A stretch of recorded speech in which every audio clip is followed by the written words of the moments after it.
God, I'm about to be so rich. And you got time. What? That was Kimiko Glenn, who played Brooke Soso on Netflix's Orange is the New Black. She earned just $27 on that residual check. You saw it there. Her frustration being echoed by many of her co-stars. Leah DeLaria telling The New Yorker, "I get $20. I would love to know, how much money did Ted Sarandos make last year?" Well, here's the answer. Sarandos, who's the CEO of Netflix, according to the company's financial statements last year, he received $20 million in base salary, more than $50 million if you include the stock and the options and bonuses. Emma Miles, another Orange is the New Black alum, told The New Yorker, "When you're a kid, you have this idea. Once I'm on something that people actually see, I'll be rich." And you'll look around after being on that hit show and you're like, wow, I'm still in the same one-bedroom apartment. Was this how it's supposed to be? Now, Emma Miles and Leah DeLaria join me now. Emma, can you explain to the audience, first of all, what are residual checks, right? What are they supposed to be? And what does that financially look like for you once you've been on a show like Orange is the New Black?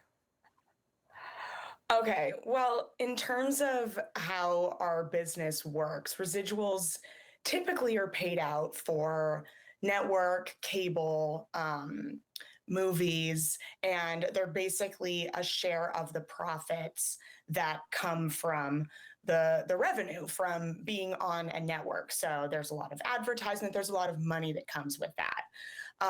So the residuals for network they're a lot higher, like much higher. And we have certain bases in our contract that say that they have to be at a certain percentage. They have to be calculated that way.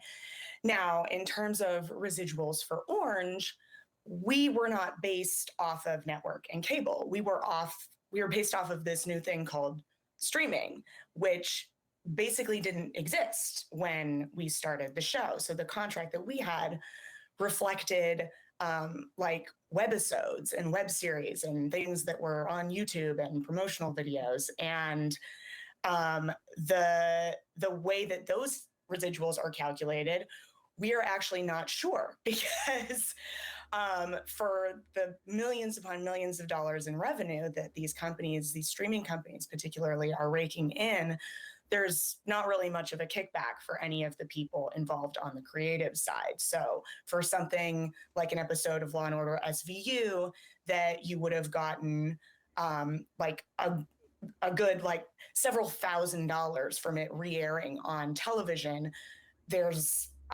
you get about, I don't know, $20 for people to be able to watch Orange, all 5 seasons of Orange in perpetuity.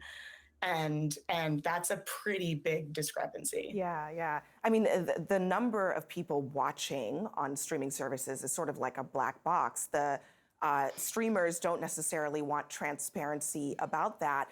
But Leah, you said that there was this accidental moment of clarity from Netflix CEO Ted Sarandos, because he compared Orange is the New Black, which was a groundbreaking show in so many ways, to the other hit show, Game of Thrones. What did that tell you? Well, we were all at a party when Ted said that we were bigger than Game of Thrones, and we were all, it was, we were a very tight-knit cast. We hung out a lot, and we were all kind of hanging out together, and he made that statement, and it was a complete aha moment for everyone at that party. We all just looked at each other, and of course, give me the money. Where's the money? I'm still living in my Bushwick apartment. Where's the money? I mean, it's a really good question. Look, the stars, Emma, of Orange is the New Black they really did become famous. And as you noted in your comments to The New Yorker, when you're famous and people are stopping you on the street and you go home and you pick up that check and it says $20, what does that feel like? I mean, it feels like crap. Well, yeah.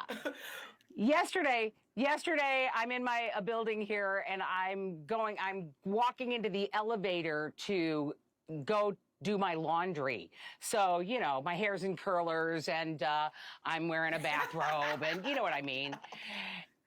And there's a couple of guys in the elevator that are fixing the elevator, and they immediately, and not in a first language, right? They immediately start screaming. They scream like teenage girls to elevator repairmen because they wanted to get a picture with me.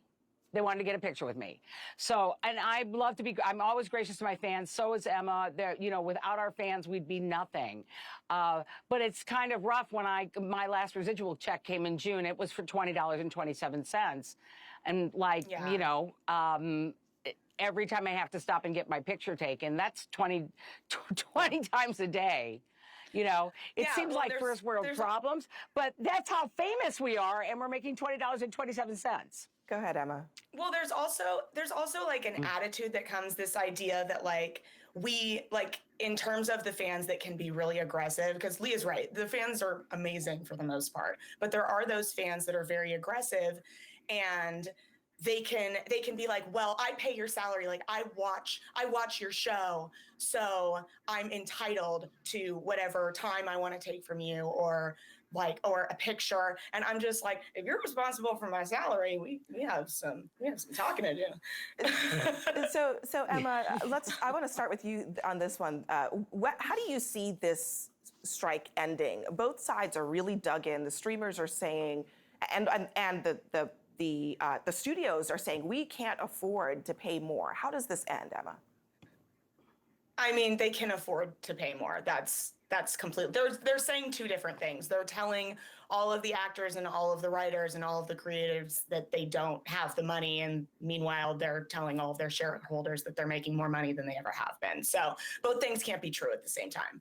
How do I see this ending? I mean, I want it to end well. I think that we're not going to stop fighting until we get certain protections in place so that what happened to us on Orange can't happen to any other cast ever again.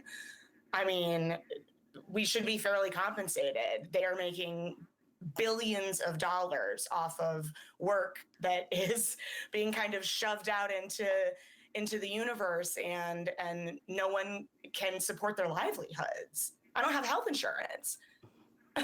And of course, there are the issues related to artificial intelligence. These are deep, difficult problems, but I'm just glad that both of you are so famous that people stop you on the street still and demand photographs. Emma Miles and Leah Delari. I'd rather have insurance. Thank you both very much. I'd rather have insurance. I'd rather have a bathtub. Fair enough. Thank you both very much.